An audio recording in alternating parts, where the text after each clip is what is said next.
Bonjour à tous. L'instant canin d'aujourd'hui va parler de la punition du chien.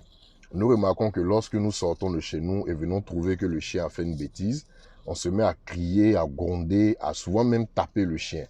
Et nous remarquons que souvent, quand le chien fait popo, on nous dit de prendre la tête du chien et de mettre le museau dans le popo ou bien dans le pipi du chien. Nous remarquons aussi que quand vous revenez, qu'on vous dit que le chien a gâté des trucs à la maison, c'est là que vous voulez corriger. Ah non, c'est faux tout ce que nous faisons. Le chien ne peut jamais associer la correction après avoir posé l'acte. Pour corriger un mauvais comportement du chien, ça se fait instantanément.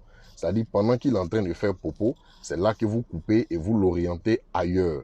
Et surtout sans taper. Taper n'est pas du tout une punition pour le chien, mais c'est plutôt une manière de renforcer ce que vous ne voulez pas que le chien fasse. Parce que quand vous tapez, ça vous apaise. Et donc, comme le chien veut toujours que vous soyez apaisé, il va toujours reprendre ce qu'il fait. Et même prendre le museau, mettre dans le popo du chien, ça va développer la coprophagie au chien. Et vous allez voir que le chien va commencer à bouffer ses popos parce qu'il s'est dit que quand il bouffe, c'est là que vous vous apaisez.